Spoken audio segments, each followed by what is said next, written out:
বিসমিল্লাহির রহমানির রহিম আলহামদুলিল্লাহি রাব্বিল আলামিন হামদান কাসীরান তাইয়িবান মুবারাকান ফীহি ওয়া আশহাদু আল লা ইলাহা ইল্লাল্লাহু ওয়াহদাহু লা শারীকা লাহু ওয়া আশহাদু আন্না মুহাম্মাদান আবদুহু ওয়া রাসূলুহু আম্মা বা'দ।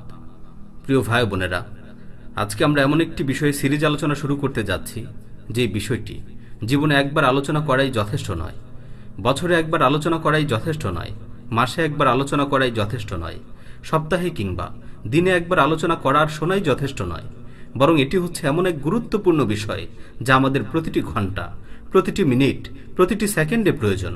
জীবনের প্রতিটি মুহূর্তে, জীবনের প্রতিটি ধাপে ধাপে এই বিষয়টি আমাদের উপলব্ধিতে থাকা প্রয়োজন। আর সেই গুরুত্বপূর্ণ বিষয়টি হচ্ছে আমাদের কল্ব, আমাদের অন্তর। অন্তর কি? অন্তর হচ্ছে এমন এক স্থান যার দিকে আপনার প্রতিপালক তাকিয়ে আছেন।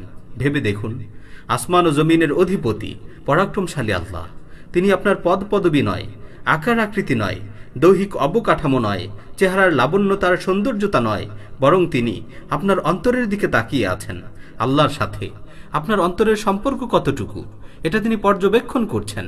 তিনি গভীর দৃষ্টিতে দেখছেন আপনার অন্তরে কি ইখলাস তথা একনিষ্ঠতা রয়েছে, আপনার অন্তরে কি আল্লাহর সাথে সততা রয়েছে, আপনার অন্তরে কি আল্লাহ তাআলার প্রতি দৃঢ় বিশ্বাস রয়েছে, আপনার অন্তর কি আল্লাহ তাআলার উপর পূর্ণ ভরসা রাখে, আপনি কি মহামহিম আল্লাহ তাআলার প্রতি সুধারণা পোষণ করেন। প্রিয় ভাই বোনেরা, এজন্যই চিন্তা করে আমাদের অন্তরের অবস্থাগুলো নিয়ে পর্যালোচনা করব ইনশাআল্লাহ। আমাদের আজকের আলোচনার শিরোনাম হচ্ছে, আসুন আমাদের অন্তর নিয়ে চিন্তা করি, আমাদের অন্তর নিয়ে গবেষণা করি। প্রিয় ভাই বোনেরা, আমরা দুনিয়ার সকল বিষয় নিয়ে চিন্তা করি। যখন আমাদের থেকে কোনো সম্পদ হাতছাড়া হয়ে যায় তখন আমরা পেরেশান হয়ে পড়ি। যখন দুনিয়ার কোনো পদ পদবি ছুটে যায় তখন আমরা দুশ্চিন্তায় পড়ে যাই। যখন কোনো ভোগ সামগ্রী থেকে বঞ্চিত হয়ে যাই তখন আমরা আক্ষেপ করতে থাকি। কিন্তু আমরা কি আমাদের কল্ব, আমাদের অন্তরকে নিয়ে কখনো চিন্তা করি? আমাদের অন্তর কি আমাদের পেরেশানির কারণ হয়? অনেকে হয়তো জিজ্ঞেস করবেন, অন্তর নিয়ে চিন্তা করা বলতে এখানে ঠিক কি বোঝানো হচ্ছে? অন্তর নিয়ে চিন্তা করা বলতে এখানে বোঝানো হচ্ছে যে আমরা আমাদের অন্তরে অবস্থিত ঈমানের অবস্থা নিয়ে চিন্তা করব। আসলেই কি আমাদের অন্তরে বাস্তবিক অর্থে ঈমান রয়েছে? আমরা আমাদের অন্তরে অবস্থিত ইখলাস তথা একনিষ্ঠতা নিয়ে চিন্তা করব। আমরা কি সকলে ইবাদত পালনের ক্ষেত্রে আসলেই একনিষ্ঠ? আমরা আমাদের অন্তরের সততা নিয়ে চিন্তা করব। আসলেই কি আমরা আল্লাহর সাথে কৃত ওয়াদার ক্ষেত্রে সত্যবাদী? আমরা আমাদের অন্তরের ভয়ভীতি নিয়ে চিন্তা করব। আসলেই কি আমরা আল্লাহ সুবহানাহু ওয়া তাআলাকে ভয় করি? আমাদের বাহ্যিক অবস্থা নয়, বরং অন্তরের অভ্যন্তরীণ অবস্থা নিয়ে চিন্তা করাই এখানে উদ্দেশ্য।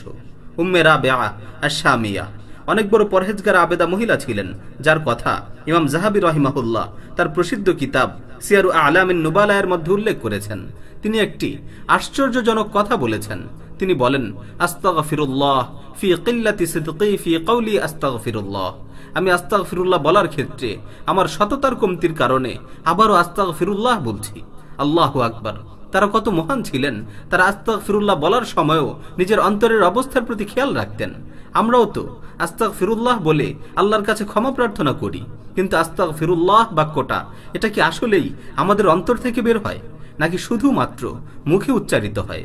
আমরা কি গুনার অনুশোচনা নিয়ে অন্তর থেকে আস্তাগফিরুল্লাহ বলি, নাকি এমনিতেই শুধুমাত্র মুখে মুখে উচ্চারণ করি? উম্মে রাবিআ আশ-শামিয়া এজন্যই আস্তাগফিরুল্লাহ বলার ক্ষেত্রে সততার কমতির কারণে আবারও আস্তাগফিরুল্লাহ বলতেন। কত সূক্ষ্মভাবে তারা অন্তরের হিসাব নিকাশ করতেন। প্রিয় ভাই বোনেরা, এজন্যই আমাদেরও সব সময় অন্তরের অবস্থার দিকে খেয়াল রাখতে হবে। ধরুন, আপনি আল্লাহর কাছে প্রার্থনা করছেন। প্রার্থনার সময় আপনি ভালো করে লক্ষ্য করবেন এই প্রার্থনার বাণীগুলো কি আসলেই আপনার অন্তর থেকে বের হচ্ছে।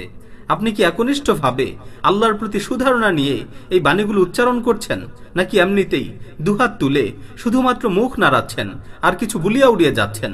আমরা দৈনিক প্রত্যেক নামাজে কতবার তিলাওয়াত করছি, ইয়্যাকা না'বুদু ওয়া ইয়্যাকা নাস্তাঈন, কিন্তু কখনোই কি এই আয়াতের মর্মার্থের দিকে খেয়াল করে এই আয়াত তেলাওয়াত করেছি? ইয়্যাকা না'বুদু এর মর্মার্থ হলো, হে আমাদের প্রতিপালক, আপনি একক, আপনার কোনো শরীক নেই, আমরা শুধুমাত্র আপনারই ইবাদত করি, আপনি ছাড়া আর কারো ইবাদত করি না। ওয়া ইয়্যাকা নাস্তাঈনের মর্মার্থ হলো, এবং আমরা শুধুমাত্র আপনার কাছেই সাহায্য চাই, আপনি ছাড়া আর কারো কাছে সাহায্য চাই না। এজন্যই বলছি, প্রিয় ভাই ও বোনেরা, সব সময় আমাদের অন্তরের অবস্থার দিকে লক্ষ্য রাখতে হবে। কেননা রাসূল সাল্লাল্লাহু আলাইহি ওয়াসাল্লাম বলেছেন, ইন্নাল্লাহা লা ইয়ানজুরু ইলা সুওয়ারিকুম ওয়ালাকিন ইয়ানজুরু ইলা কুলুবিকুম ওয়া ইলা আ'মালিকুম। আল্লাহ তাআলা তোমাদের আকার আকৃতি দেখেন না, বরং তিনি তোমাদের অন্তর ও আমল সমূহের প্রতি লক্ষ্য রাখেন। প্রিয় ভাই ও বোনেরা, আমরা আমাদের বাহ্যিক আমলের দিকে খুব লক্ষ্য রাখি, কিন্তু অন্তরের আমলের দিকে লক্ষ্য রাখি না। আমরা আমাদের বাহ্যিক আমলের ক্ষেত্রে প্রতিযোগিতা করি। কে কত সুন্দর করে কোরআন তেলাওয়াত করতে পারে, কে কত বেশি হাদিস মুখস্থ করতে পারে, কে কত বেশি নামাজ আদায় করতে পারে, কে কত বেশি দান সাদাকা করতে পারে, কিন্তু আমরা আমাদের আত্মিক পরিশুদ্ধির বিষয়ে প্রতিযোগিতা করি না। উদাহরণস্বরূপ, আমরা যখন জামাতের সহিত নামাজ আদায় করি, তখন কি আমাদের মাঝে এই অনুভূতি আসে যে আমরা আমাদের প্রতিপালকের সামনে দণ্ডায়মান হচ্ছি? সুতরাং আজকে প্রতিযোগিতা হবে কে কত বেশি খুশু খুজুর সাথে নামাজ আদায় করতে পারে, কে কত বিনয়ী হয়ে আল্লাহর সামনে দণ্ডায়মান হতে পারে, কে কত মনোযোগ সহকারে আয়াতের মর্মার্থের দিকে খেয়াল করে করে নামাজ আদায় করতে পারে। প্রিয় ভাই বোনেরা, সব সময় আমাদের অন্তরের অবস্থার দিকে খেয়াল রাখতে হবে, অন্তরের হিসাব নিকাশ করতে হবে। ইমাম ইবনে তাইমিয়া রাহিমাহুল্লাহ বলেছেন, ইন্না আমালাল কুলুবি আফদালু মিন আমালিল জাওয়ারিহ। নিশ্চয়ই অন্তরের আমল বাহ্যিক অঙ্গ প্রত্যঙ্গের আমলের চেয়ে উত্তম। এমনি ভাবে ইবনে আব্বাস রাদিয়াল্লাহু তাআলা আনহু বলেছেন, রাকাআতানি বিতাফাক্কুরিন খায়রুম মিন কিয়ামি লাইলা। চিন্তা করে মনোযোগের সাথে 2 রাকাত নফল নামাজ পড়া সারা রাত নামাজে দাঁড়িয়ে থাকার চেয়ে উত্তম। মনে করুন, আপনি পূর্ণ মনোযোগের সাথে 2 রাকাত নামাজ পড়লেন। তাকবীরে তাহরিমা থেকে নিয়ে সালাম ফিরানো পর্যন্ত আপনার পূর্ণ মনোযোগ আল্লাহর সাথে সম্পৃক্ত ছিল। এমন 2 রাকাত নামাজ অমনোযোগী ব্যক্তির 100 রাকাত নামাজের চেয়ে উত্তম। কেননা আল্লাহ সুবহানাহু ওয়া তাআলা নামাজের সংখ্যার আধিক্যতা দেখেন না, বরং তিনি নামাজের মাঝে বান্দার একনিষ্ঠতা দেখেন। আল্লাহ তাআলা পবিত্র কালামে মাজিদে বলেছেন, আল্লাযী খালাকাল মাউতা ওয়াল হায়াতা লিয়াবলুয়াকুম আইয়ুকুম আহসানু আমালা। যিনি জীবন ও মৃত্যুকে সৃষ্টি করেছেন যাতে করে তিনি তোমাদের পরীক্ষা করতে পারেন তোমাদের মধ্য থেকে কে সবচেয়ে উত্তম আমল করে। তিনি এখানে বলেননি তোমাদের মধ্য থেকে কে সবচেয়ে বেশি আমল করে, বরং তিনি বলেছেন তোমাদের মধ্য থেকে কে সবচেয়ে উত্তম আমল করে।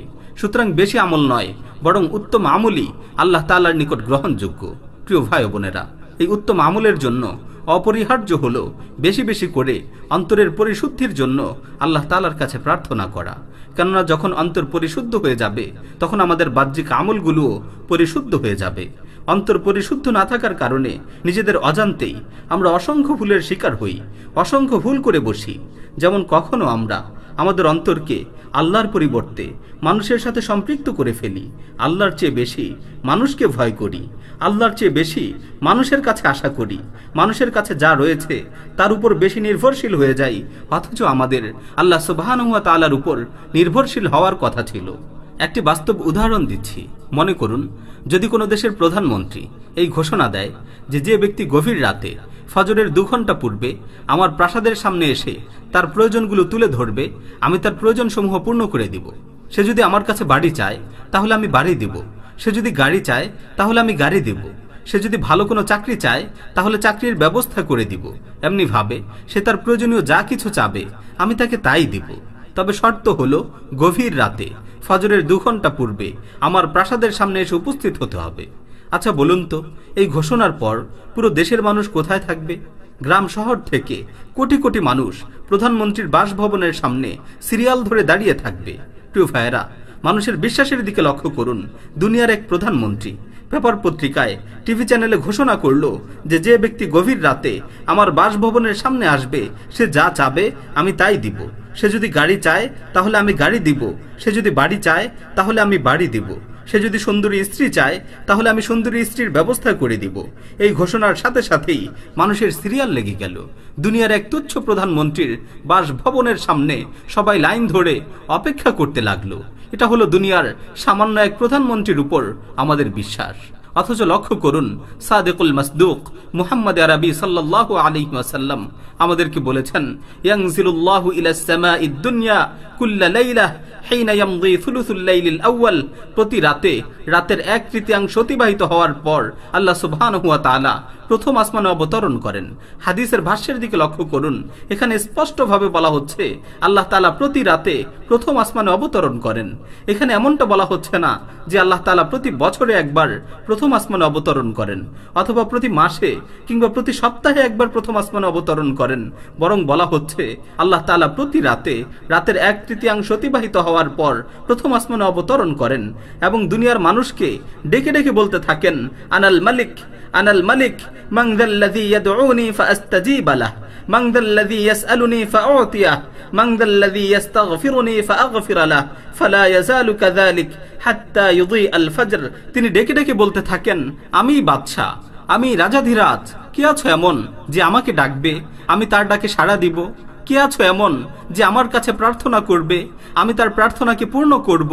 কি আছো এমন যে আমার কাছে ক্ষমা চাবে, আমি তাকে ক্ষমা করে দিব? ফজরের আগ পর্যন্ত আল্লাহ সুবহানাহু ওয়া তাআলা তার গুনাহগার অভাবী বান্দাদেরকে এভাবেই ডাকতে থাকেন। অথচ মানুষেরা আল্লাহর ডাকে সাড়া না দিয়ে গভীর ঘুমে আচ্ছন্ন হয়ে থাকে। প্রিয় ভাই বোনেরা, আমাদের অন্তরে আল্লাহর প্রতি দৃঢ় বিশ্বাস নেই। এজন্যই তো আমরা আল্লাহর উপর ভরসা না করে মানুষের উপর ভরসা করি। আল্লাহর প্রতিশ্রুতিকে গুরুত্ব না দিয়ে মানুষের প্রতিশ্রুতিকে বেশি গুরুত্ব দেই। এই সব কিছুই আমাদের দুর্বল ঈমানের বহিঃপ্রকাশ। আসুন না আমরা আমাদের দুর্বল ঈমানের জন্য অনুতপ্ত হই এবং নিজেকে নিজে প্রশ্ন করি, কেন আমার ঈমানের এই অবস্থা? কেন আল্লাহর ভয়ে আমার হৃদয় বিগলিত হয় না? আমি তো কোরআন পড়ি, কিন্তু কোরআনের কোনো প্রভাব আমার হৃদয়ে পড়ে না। আমি তো জান্নাত সংক্রান্ত আয়াতগুলো তিলাওয়াত করি, কিন্তু আমার হৃদয়ে এর কোনো প্রতিক্রিয়া সৃষ্টি হয় না। আমি তো জাহান্নাম সংক্রান্ত আয়াতগুলো তিলাওয়াত করি, কিন্তু আমার হৃদয়ে এর কোনো প্রভাব পড়ে না। অথচ কোরআন তো হচ্ছে ওই মহান গ্রন্থ, যে কোরআনের ব্যাপারে পবিত্র কালামে মাজিদে আল্লাহ সুবহানাহু ওয়া তাআলা নিজেই ইরশাদ করেছেন, লাউ আনজালনা হাযাল কুরআনা আলা জাবালিন লারাআইতাহু খাশিআম মুতাসাদ্দিআম মিন খাশিয়াতিল্লাহ। যদি এই কোরআনকে আমি কোনো পাহাড়ের উপর অবতীর্ণ করতাম, তবে তুমি দেখতে পাহাড় বিনীত হয়ে আল্লাহর ভয়ে বিদীর্ণ হয়ে গেছে।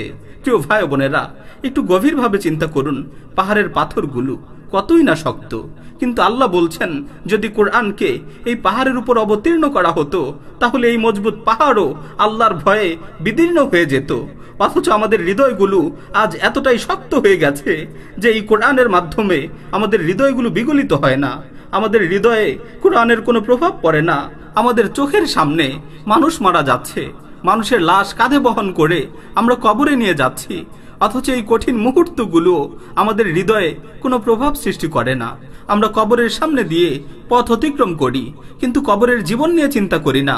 আমাদের সামনে জান্নাত জাহান্নাম ও কিয়ামত দিবসের ভয়াবহতা নিয়ে আলোচনা করা হয়, কিন্তু এই আলোচনাগুলো আমাদের অন্তরে কোনো ধরনের প্রতিক্রিয়া সৃষ্টি করে না। প্রিয় ভাই বোনেরা, আসলেই আমাদের হৃদয়গুলো অনেক শক্ত হয়ে গেছে, আমাদের হৃদয় থেকে আল্লাহর ভয় দূর হয়ে গেছে।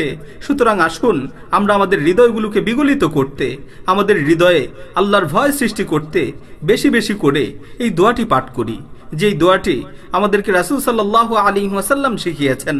আল্লাহুম্মা ইন্নী আউযু বিকা মিন কলবিন লা ইয়াখশা ওয়া মিন দুআইন লা ইউস্তাজাব ওয়া মিন নাফসিন লা তাশবা। হে আল্লাহ, আমি আপনার নিকট এমন হৃদয় থেকে পানা চাই যে হৃদয় আপনার ভয়ে ভীত সন্ত্রস্ত হয় না, এবং এমন দোয়া থেকে পানা চাই যে দোয়া আপনার নিকট কবুল হয় না, এবং এমন নফস থেকে পানা চাই যে নফস সবকিছু পেয়েও পরিতৃপ্ত হয় না। প্রিয় ভাই বোনেরা, আজকে আমাদের হৃদয় সমূহ অস্থির হয়ে গেছে, আমাদের হৃদয়ে স্থিরতা নেই। রাসূল সাল্লাল্লাহু আলাইহি ওয়াসাল্লাম এই অস্থির হৃদয়কে স্থির করার জন্য আমাদের দোয়া শিখিয়েছেন, যেই দোয়াটি তিনি নিজেও অধিক পরিমাণে করতেন। আসুন আমরাও আমাদের হৃদয়ের স্থিরতার জন্য এই দোয়াটি শিখে নেই এবং অধিক পরিমাণে এই দোয়াটি পাঠ করি। ইয়া মুকাল্লিবাল কুলুব সাব্বিত কলবি আলা দীনিক, ইয়া মুসাররিফাল কুলুব সাররিফ কলবি ইলা তাআতিক। হে অন্তরসমূহের পরিবর্তনকারী, আমার অন্তরকে আপনার আনুগত্যের উপর অটল অবিচল রাখুন। হে অন্তরসমূহের পরিবর্তনকারী, আমার অন্তরকে আপনার আনুগত্যের দিকে ফিরিয়ে দিন। প্রিয় শ্রোতা মণ্ডলী, আত্মশুদ্ধিমূলক বেশ কিছু আলোচনা নিয়ে আপনাদের সামনে উপস্থিত হওয়ার ইচ্ছে করেছি। আল্লাহ তাআলা যেন আমাদের ন্যাক ইচ্ছাকে কবুল করেন এবং উক্ত আলোচনাগুলোর মাধ্যমে আমাদের হৃদয়কে পরিশুদ্ধ করার তৌফিক দান করেন। আমিন। ওয়া আখিরু দাওয়ানা আনিল হামদুলিল্লাহি রাব্বিল আলামিন।